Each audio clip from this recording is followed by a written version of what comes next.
Welcome back to the Stuff About Money podcast. No, like literally, welcome back, Xavier, my Thank you. co-host. I can finally say I have a co-host again. You do. It's been 2.5 months, 3 months. Man, where have you been?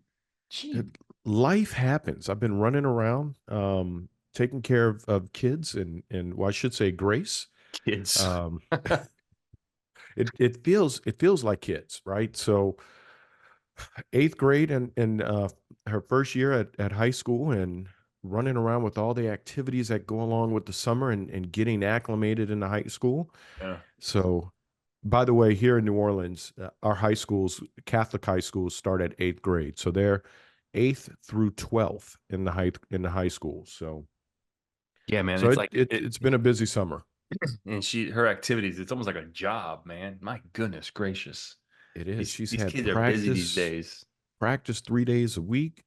In Mm. addition to that, she's had strength training and other types of training classes. So, yeah, my schedule's been built around hers this summer. So it is good to be back. I'm happy. Yeah, yeah. Well, awesome. Well, I'm looking forward to this episode. So in your absence, I've been bringing on a handful of guests in the insurance space. I work with a lot of insurance agency owners, as a niche market, and we're going to do something a little bit different with this podcast episode today. We're going to talk a little bit about the niche that you work in, because I know you've been busy kind of working with a lot of your clients in the pharmacy space. Um, Correct. so so tell us a little bit about how you started working with pharmacists and why pharmacists. So I started working with pharmacists back in 2003. Um, found myself out there walking into pharmacies, introducing myself to pharmacists, which, by the way, is how I met my wife now. My wife of 18 years. Um, so that's how I wound up meeting Maureen. Hold on, can we But can we pause real quick? Can we pause real quick and yes. not talk about how you got into the pharmacy space, but could you tell the story about how you like what was that encounter when you walk with into the Maureen. pharmacy? How'd that encounter go? Come on. Okay. This is what we want to know. Okay. So, back in 2005, I walk into a pharmacy, Is um, pre-Katrina? pre-Katrina. Okay. This is May. This is Katrina was August, so this was May 2005. So I walk into a pharmacy. There's this pharmacist behind the counter. I introduce myself to her as Xavier Angel, and she looks at me and she says, "You didn't go to Xavier." And I said, "No, I didn't say I went to Xavier. My name is Xavier." And she's So like, for context, for those of you "Yes, not in New Orleans, Xavier University is university here in New Orleans. It's a big pharmacy school. correct." So she goes on to tell me, if you would have gone to Xavier, I would know who you were because we all know who each other is. And I pulled out my driver's license. I said, "Nope, I'm not telling you I went to Xavier. My name is Xavier." And so that was my start in the working with the pharmacy niche Was is that your through her. wife? Was that your wife? Yes, it is now. She is now my wife. And so that was 2005. So over the So hold on, last no, 20 let's stick. years, No, hold on. uh-huh. I'm going to keep pulling on this thread here. So she didn't trust you. She didn't trust what your name was. So then you asked her to dinner. Like, So it's wow. So we wound up sitting down. We met several times over the next 2 3 months, and working with her from a financial planning standpoint. Really got the opportunity to learn about, okay, what who she was, and she learned about me because we were meeting on a regular basis. And so I called her one afternoon, and I called her up. I said, "Hey, look, I've for being a client, I would love the opportunity to come by, either work or the house, and drop off a bottle of wine." And I went by the house. I dropped off a bottle of wine, told her thank you, and wound up staying and having dinner with her. Um, and here we are now. That was 2005. So that was the first time I ever did that, by the way. So I, It's, hopefully that was the yeah, last time you ever did that. that was the last time I ever did that as well. So I, when after a couple times of sitting down and talking to her and getting to know her, um, I knew she was the right one. Anyway, So that's we're how it not all here to talk began. about your unending love for Maureen. She's probably gonna kill me for even asking that. But the point is, early in your career, you were out working with pharmacists. I know early in Correct. your career, even throughout your career, even today, one of your specialties is disability insurance, and I know we're going to talk a little bit about that here in a few minutes. But what I want to do is so you were prospecting pharmacists early Correct. on. I know you spent some time at Xavier University speaking to graduating classes of pharmacists. You're married to a pharmacist. You have pharmacists in your family, all the way from like pharmacists that work for the state, pharmacists that work for the big box pharmacies, pharmacists that are entrepreneurial and have their own retail pharmacies.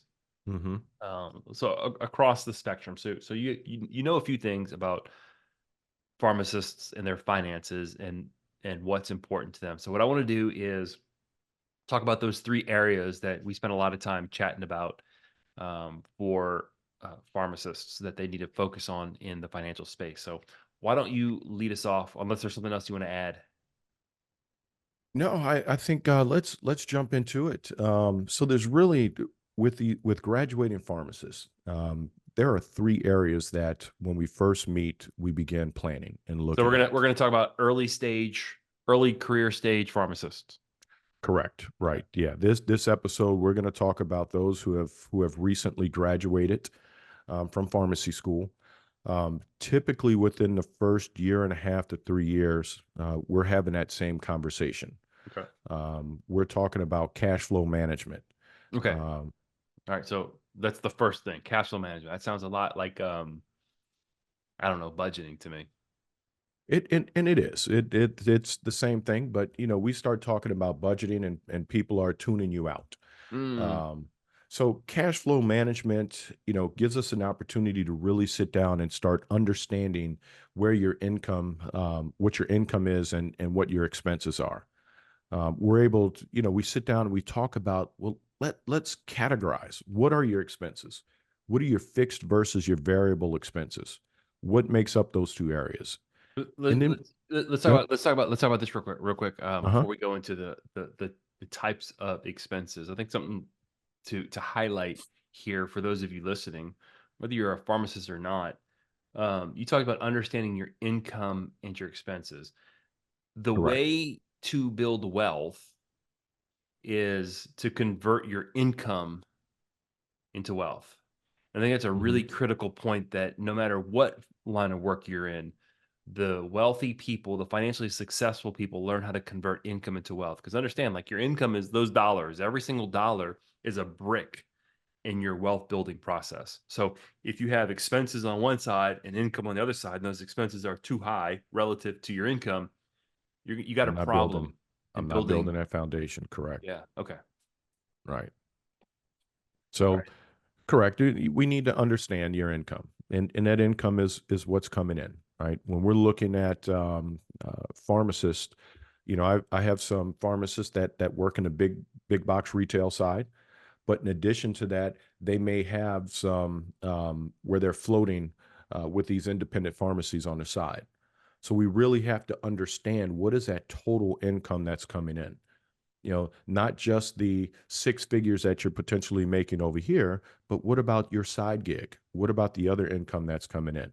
So if you're making go ahead, Yeah. 115, 120, your actual income may be closer to 135, 150, 155. And this sounds crazy here, but I don't it constantly amazes me how many people don't know how much money they make, how much income they earn. And I guess maybe the challenge is what you see on your paycheck has taxes and maybe some Hmm. benefits and all that deducted. But really understanding how much income, especially if you have multiple sources of income, multiple sources of revenue. If you're an entrepreneurial pharmacist and have your own retail place, understanding how much money you have to spend. And by spend, I don't mean buy stuff. I mean save, pay debt. Like this is how much I have. This is it. This is the Mhm. limit. And understanding that number, it's a critical piece. It's an important part. Right. And, recently I sat down, with a pharmacist who had been out for 2.5 years. And we sit down and we're going through, here's what my income is. This is what I'm making. Mm, And then as we start going through this process of looking at, okay, what is your take home after taxes? It was kind of that shell shock based off of everything that he wanted to do. Now mm, he came in and we start looking at, he wants to buy a house and he wants to purchase this car. And now we're factoring in what the cost of insurance is, from the auto insurance, the homeowner's insurance, the down yeah. payment on the home. And at the end, he's sitting there and he's looking at all of this on paper, and it's shell shocked because he didn't realize, well, this is all I have left after everything else that I want to do. Yeah. And so that's part of that cash money management that we're looking at, right? And look, and that's what a a budget is really spending awareness at the end of the day. It's becoming aware of where your money's going. You can't spend more than you have. And if you spend all that you have, then you can't save. And if you can't save, you can't build wealth. So especially Mhm. early in your career, sometimes you got to make hard decisions. You have to delay things that you think that you deserve because you worked hard and you did work hard. And one day you will be able to spend money on things that you're not gonna have to think about because you will have made those good decisions. But early on, man, like there's a lot pulling for your money's attention. A Mhm. lot. And if you Right. throw in marriage and kids, there's even more pulling for your money and money's attention. Absolutely. And that's where those smart decisions are made coming out of school. Once you graduate, once you pass your board, you know, look at where you currently are and where you want to be. Where do you want to be in 2 to 5 years from now? Yeah. And begin budgeting for that. All right. So allocate those funds. Yeah. I have a pharmacist now that graduated this past May, and he and I are sitting down talking now. Now he's still living at home, and part of that strategy that we're looking at is, what are you doing with your money? You know, Mm, how much are you saving? What are you putting it aside for? How are you allocating those funds that you save? And what is the ultimate goal? Now his goal is to be out of the house within 3 years and be able to purchase a house. yeah. So the strategy there for him is, well, now we need to be putting away X amount of money to get you to the point where you can go out and purchase that house and still live a comfortable life on what you want to do. Yeah, that's really powerful. Like to identify this is the objective, right? The objective is to purchase a house. And then what that does is it gives you a lens to look at your spending decisions along the way. So I want to buy a house in 3 years. Then all of a sudden, you get the itch to buy a car, not just a car, maybe like spend more on a car than you otherwise might need. Then you say, wait a minute, does this expenditure advance me towards this ultimate goal, or is it going to detract from that ultimate goal? So by having that objective, having that goal, having that strategy or the direction that you're going, it gives you purpose in your other decisions and motivation in other Mhm. decisions. And you said an important thing in there in that statement. And I know we talk about this often, but purpose. But Mm-hmm. I think it is a very important piece of everything that we do is purpose. What is the purpose for what we're trying to accomplish? Yeah. Now we may have to deviate from that a little bit, but at the end of the day, if we have purpose and we know where we want to go, then we're capable of getting there by allocating those funds, by savings, whatever it may be, as long Yeah. as we have a strategy to get us there. Yeah, I mean that purpose is it's the foundation. It's the thrust of our managing our cash, right? If I didn't know where I Mhm. was going, then it doesn't matter what I spend my money on. It doesn't matter where I save my money. But if I Right. have a direction, if I have an objective, then it matters. You started talking a little bit about categorizing expenses, and you dropped the words fixed and variable. Tell me Mhm. a little bit about that. So when we start categorizing them and looking at, so my fixed expenses are going to be my car note, my insurance, my cell phone, right? So if I know these are going to be my fixed expenses, I can plan accordingly for what I'm spending on a monthly or annual basis. And then my variable expenses are going to be things like credit card bills, um, debt. What am I accumulating? Those are going to change on a regular basis. So if I'm paying my credit card off at the end of the month, then I'm not looking at, the following month having, a $500 a month bill here that's got interest paid on it, and I may have to pay more or less. So now I can take my credit card and I can stick it in that other bucket, and I can say, okay, I need to allocate X amount of dollars for this particular month based off of what I spent that prior month. So So that's where we start categorizing fixed versus those variable expenses. let's unwind. Let's unwind credit card as a variable expense for a second here, because I mean a Okay. lot goes on credit card. I Hmm. presume fixed expenses can go on your credit card as well as variable expenses. So by variable you mean to contrast fixed. Fixed, Hmm. it seemed like you were describing something that's regular, it's consistent, it's Correct. rhythmic. I know what it is this month, and I know what it's going to be next month, and I can Correct. plan around that. Versus variable, it's gonna change, not only maybe in the amount, but also in the frequency. Like groceries, that's gonna change. Eating out, Hmm. vacation, My those entertainment things are gonna stuff, change a little bit. my travel. Travel. So it's the fixed, the regular, consistent versus Hmm. the changing, and understanding that is very powerful, because it's very difficult as a general rule of thumb. And what I have found, and maybe you found this as well in your experience, that it's the variable expenses that cause us problems. Fixed expenses, they're really hard to change a fixed expense. This Right. is what my rent is. This is what my mortgage is. This is what my car note is. Maybe I should have made a better decision on the house or the car, but hey, this is what it is. I can't change it. Okay. Right. Versus I could probably not eat as expensive restaurants. I Hmm. probably shouldn't drink as much as the bar as I do. Maybe I should buy beer at home because it's a whole lot cheaper. Or maybe I shouldn't take that, $3,000 vacation, $4,000 vacation a quarter. Right? Those are Right. areas where I find people get into a little bit of trouble from a standpoint. By trouble, I mean not able to fund the goals that they've set. Correct. Okay. And I think the other part of that is, and I want to stress this because this is a conversation that I have often is, where I find we're spending more than what we actually have. Yeah, that's And then called at the debt. and then at the end of the day, we're trying to find ways to be able to pay that back.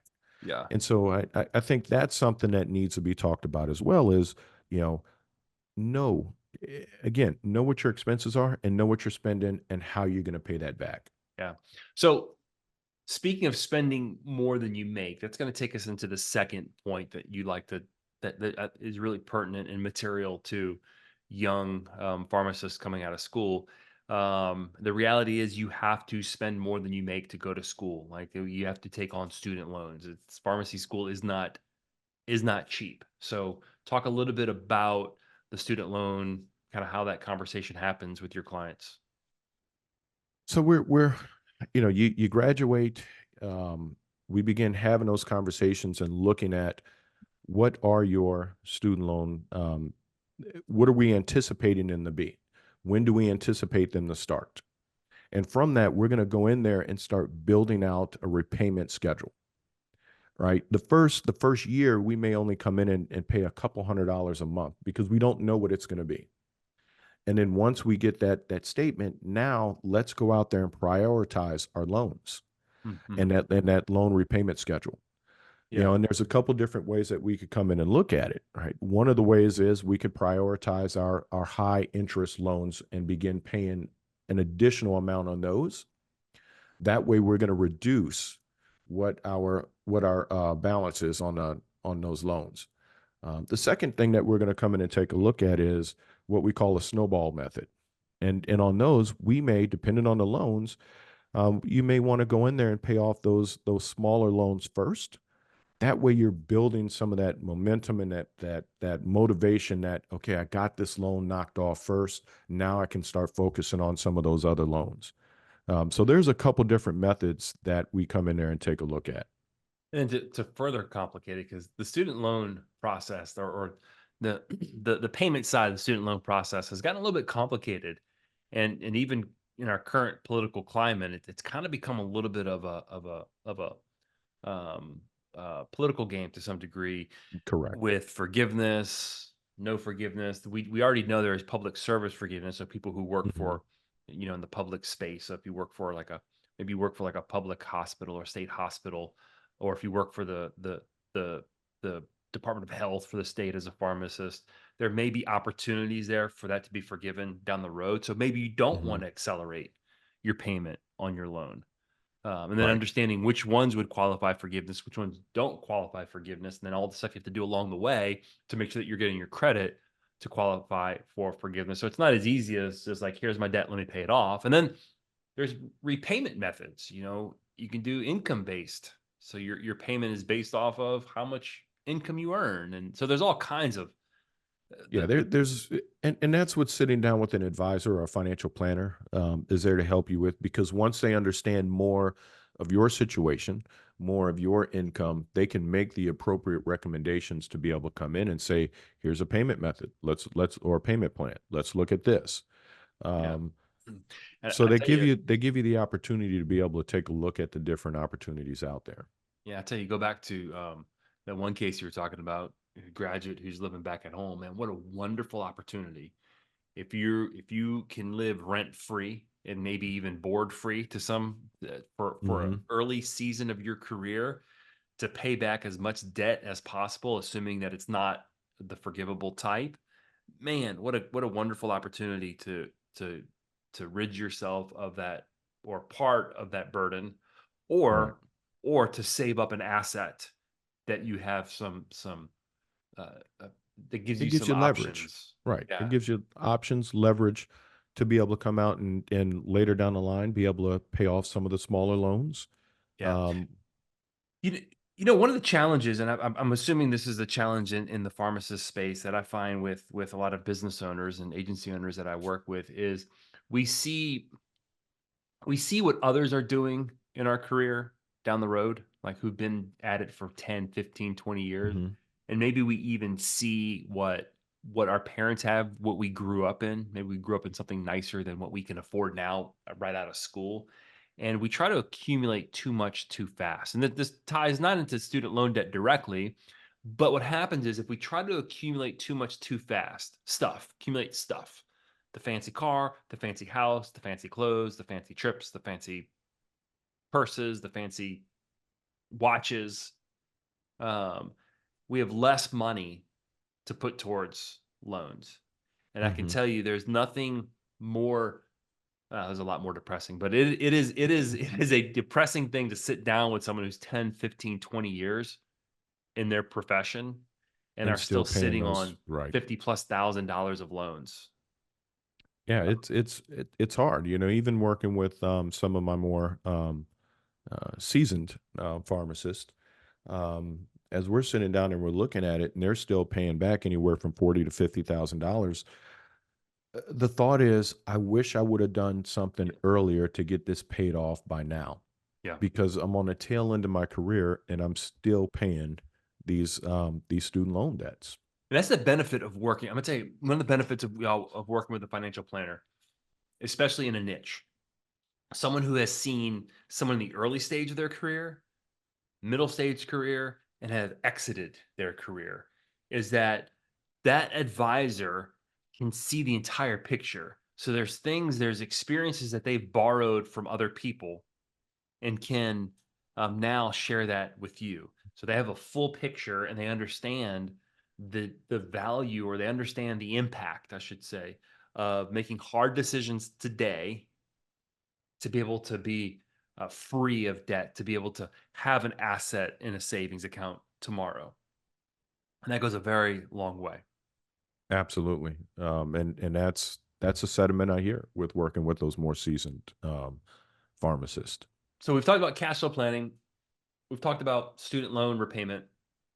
And the last one, there should probably be a college course on this. I know you have spent time going and you have spoken to, graduating classes. And I know that this has been part of your conversations with them, but it's benefits. Like they're going Mhm. to go work for someone most likely. And if they're Correct. not, if they're going to work for themselves, probably not that early in their career, they're going to have to offer benefits. They either have to choose their benefits or offer benefits. So share with us what are some of the I would say where has been the focus of your conversation with pharmacists regarding benefits? Like what which ones in Mhm. particular? Because we can't go through them all Right. on this So episode. the Where do you find? the first conversation that we have is it's not always about money. It's about the benefit package that that particular employer is going to offer you. Oh, so you're Um, talking about like you're talking about even before they have it is making a decision about where to go work. Correct. So if they're graduating in May, then we're having conversations in June, July, and August regarding where they going to you know what offer do they want to take, Mhm. what hospital or retail store do they want to go through, and so we're coming in and we're taking a look at benefits, and you want to compare both your benefits packages, so that you understand what's being offered. And then even in addition to that, how does that compensate for a pay that may be $10,000, $15,000 less, depending on where you go to work? Because that benefit package could potentially make up for that loss of income. One of the big ones that we look at is retirement savings. Mhm. What is the match? Are you even getting a match on your retirement monies that you're putting aside? Yeah. So we want to evaluate the retirement package is one piece that we want to take a look at. We want to look at, in addition to that, vesting schedule. Is there a vesting schedule? What does that vesting schedule looks like? Mhm. Um, the other piece, Do you find that there's a lot of on the big box, I would imagine this is more of a big box type of thing. The big retail pharmacists out there where they have maybe more robust benefits packages. Are they doing a vesting schedule? Are they contributing without a match for pharmacists, or is it typically match tied? no, it's match tied, Okay. and there are some vesting schedules involved with it as well. When you start getting into some of the independent pharmacies, then some may have matching contributions, others may not. And Mhm. then the vesting schedule just depends on the plan that is in place And within for those of you who more might not know, independent. vesting basically is if there's if there's like a profit share or something like that. Sometimes matches will have really short vesting schedules, but the idea is until you put in enough time with that employer, 100% of the money they give you isn't yours. So the schedule will say, okay, if you leave after 1 year, you can keep 20% of it. This Mhm. is not your contribution. This is their contribution. Uh, Correct. yours is 100% yours, but like maybe 2 years, you walk away with 40% of their money and so on and so forth. Mhm. Typically, you see that tied to profit sharing, where it's money that they're putting in um, that is not tied to your contribution. Sometimes you see really short ones with matches, but that's a little bit more rare. So yeah, understand that that's huge. Right. What about is there any other benefits that you find um, that are more material to pharmacists that they should lean in a little bit more? Yeah. So typically, the employers are also going to offer you life and disability insurance. Mhm. Disability insurance is one of the more important pieces that I like to look at, both from an employer sponsored plan and on an individual side. And so, from an employer sponsored side, you know, uh, especially if you're a female, you want to look at that short-term disability policy because you never know what's going to happen if you're out on maternity, and uh, you know, can you go without that income over a certain period, a short period of time? If you're out because of a pregnancy and you're on doctor's orders to be bed rest, right? And you're out for 2 to 3 weeks, maybe 4 weeks, maybe a Yeah. month. Can you go without that income?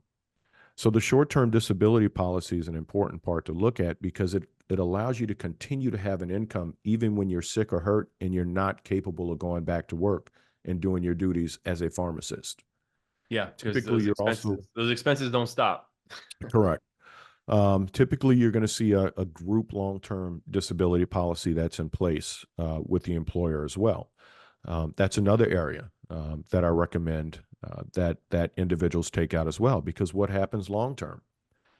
If you're out of work for more than 90 days, if you're out of work for a year and a half, 2 years, what does that look like from an income standpoint?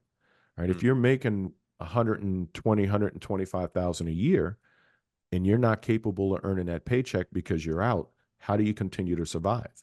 How do you pay all of those expenses that you have? Your house note, your car note, your insurances, your student loans. Yeah. So that's part of why you want to look at those at those group benefits, the life, the short-term disability, and the long-term disability.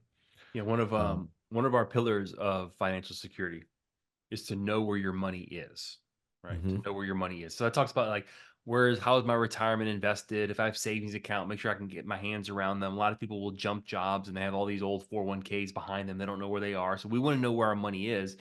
And it's really important to understand that benefits represent money.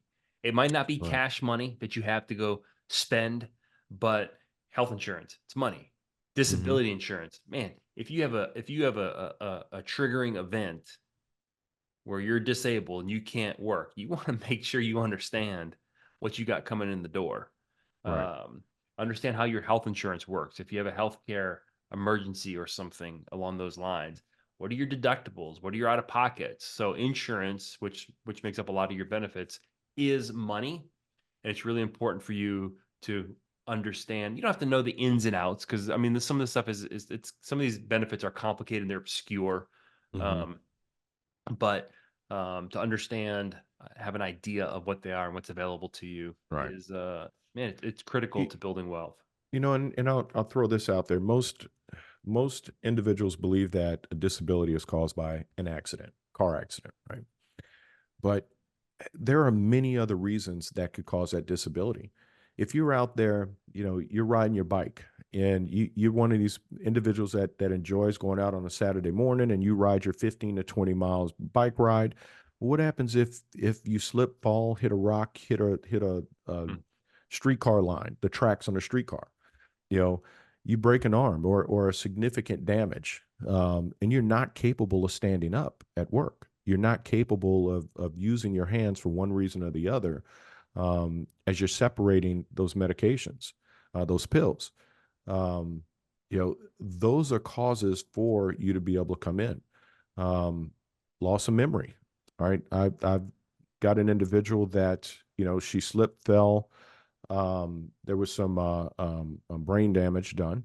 Mm. She wasn't she's able to function. However, because of that loss of memory that she has, she's not capable of standing back there and having those conversations and Yeah. doing what it is that pharmacists do. Yeah, that seems like something you want your pharmacist to be able to remember Correct. certain things. And if you can't, as a pharmacist, how are you going to make money? So, Right. well, cool. So we hit on three things, and let's kind of tie this off and wrap it up. We talked about the Hmm. importance of cash flow planning. It's becoming spending aware, understanding your income and your expenses. We talked about student loans, threw out some ideas on how to pay them back, and just really understanding the benefit of paying those off early if you're able to, if they're not the forgivable type. And then finally, we talked about benefits. That benefits represent money, and it's important to understand what those benefits are. And those are just three areas. Those seem to be like the three like areas that seem to be common across all early stage career pharmacists. Um, Correct. that's Yeah. almost like a foundation to the planning process. That correct. You mentioned earlier about those bricks and laying those bricks, Yeah. and these are those bricks that you're laying to build that foundation to get you to where you want to be. Awesome. Well, cool. Look, y'all, if y'all are a pharmacist and you want someone who understands the grind of your work, Xavier is your man, and he's not going to bring you a bottle of wine. Promise. That's that's over. That yeah, that part is over. So, um, Xavier, appreciate you, yes, man. I thank you, Eric. appreciate your work, and I'm glad to have you back in the saddle, my friend. I'm glad to be back. Looking forward to the next upcoming 12 months, But for the record, Xavier's been before we working, go y'all. back in. For the record, Xavier's been working. Xavier's been working hard. He's been grinding it out. He's just back in the saddle of Right. podcasting.